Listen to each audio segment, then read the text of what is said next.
എസ്.കെ. പൊറ്റക്കാട്. ശങ്കരൻകുട്ടി കുഞ്ഞിരാമൻ പൊറ്റക്കാട് എന്നറിയപ്പെടുന്ന എസ്.കെ. പൊറ്റക്കാട് 1913 മാർച്ച് 14 കോഴിക്കോട് ജില്ലയിൽ ജനിച്ചു. ജ്ഞാനപീഠ പുരസ്കാരം നേടിയ മലയാള നോവലിസ്റ്റും സഞ്ചാര സാഹിത്യകാരനുമാണ് എസ്.കെ.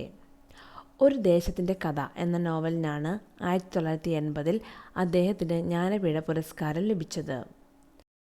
അധ്യാപകനായിരുന്ന പൊറ്റക്കാട് കുഞ്ഞിരാമൻ്റെയും മുണ്ടയോട് ചാലിൽ കൂട്ടൂലിയുടെയും മകനായാണ് എസ്.കെ. ജനിച്ചത്. കോഴിക്കോട് സാമൂതിരി സ്കൂളിലും കോളേജിലുമായി വിദ്യാഭ്യാസം പൂർത്തിയാക്കിയ ശേഷം കുറച്ചുകാലം ഗുജറാത്തിലെ സ്കൂളിൽ അധ്യാപകനായി എസ്.കെ. പ്രവർത്തിച്ചു.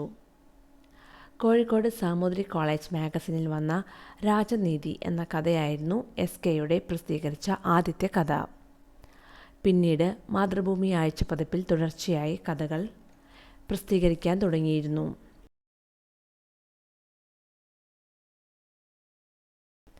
1939 ബോംബെയിലേക്കുള്ള യാത്രയിൽ നിന്നാണ് അദ്ദേഹം ലോകസഞ്ചാരങ്ങൾ ആരംഭിക്കുന്നത്. ഇന്ത്യയിൽ ഉടനീളം സഞ്ചരിക്കുവാൻ അദ്ദേഹം ശ്രമിച്ചിരുന്നു. 1945 കോഴിക്കോട് ചന്ദ്രകാന്തം എന്ന വീട് പണിത് അവിടെ താമസമാക്കി. മരിക്കുന്നതുവരെ ആ മേൽവിലാസത്തിൽ തന്നെയായിരുന്നു അദ്ദേഹത്തിൻ്റെ താമസം. 1947 കപ്പൽ മാർഗം അദ്ദേഹം തൻ്റെ ആദ്യത്തെ വിദേശയാത്ര നടത്തി. അമേരിക്ക, ആഫ്രിക്ക, യൂറോപ്പ് തുടങ്ങിയ രാജ്യങ്ങൾ സന്ദർശിക്കുകയും അവിടുത്തെ ജനങ്ങളുമായി ഇടപഴകുകയും ചെയ്തു.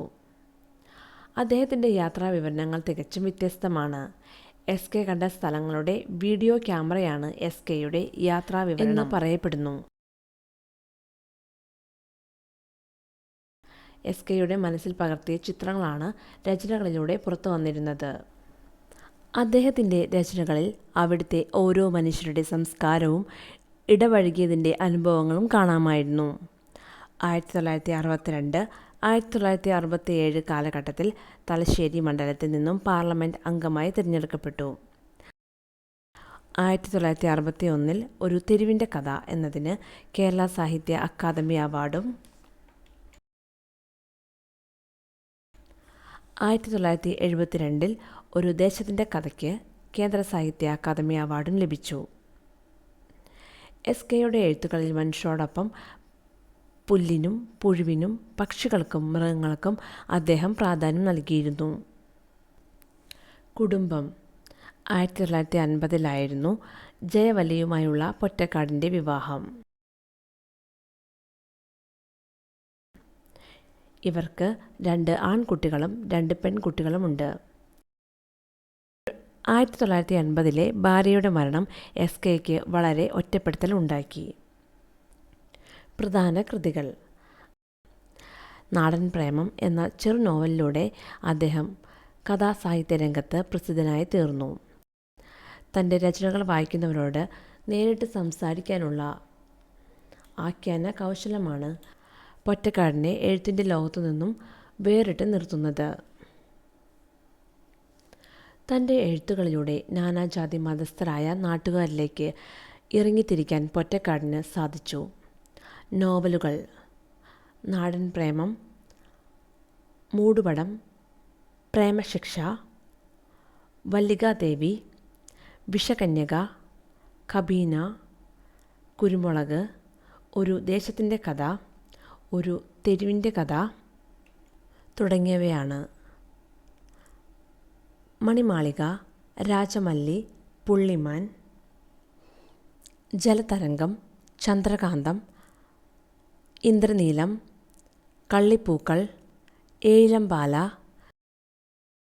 വൃന്ദാവനം, കാട്ടുചെമ്പകം, തെരഞ്ഞെടുത്ത കഥകൾ, അന്തർവാഹിനി, കനകാംബരം, ജയിൽ രഹസ്യം, കടവുതോണി തുടങ്ങിയവയാണ് അദ്ദേഹത്തിൻ്റെ പ്രധാന ചെറുകഥകൾ. 1947 എഴുതിയ കാശ്മീർ, കാപ്പിരികളുടെ നാട്, സിംഹഭൂമി, നൈൽ ഡയറി, ഇന്നത്തെ Europe, Soviet diary, Baladweep, Indonesian diary, Malaya നാടുകളിൽ തുടങ്ങിയവയാണ് അദ്ദേഹത്തിൻ്റെ പ്രധാന യാത്രാ വിവരണങ്ങൾ. എൻ്റെ വഴിയമ്പലങ്ങൾ എന്നതാണ് എസ്.കെയുടെ ആത്മകഥയുടെ പേര്. 1982 SKക്ക് കോഴിക്കോട് സർവകലാശാല ഡിലീറ്റ് നൽകി ആദരിച്ചു. 2003 ഇന്ത്യൻ തപാൽ വകുപ്പ് സ്റ്റാമ്പ് പുറത്തിറക്കി. മരണം 1982 ഓഗസ്റ്റ് 6 കോഴിക്കോട് വെച്ച് തൻ്റെ 69ാമത്തെ വയസ്സിൽ അദ്ദേഹം അന്തരിച്ചു. മൃതദേഹം പൂർണ്ണ ബഹുമതികളോടുകൂടി വീട്ടുവളപ്പിൽ സംസ്കരിച്ചു. നന്ദി.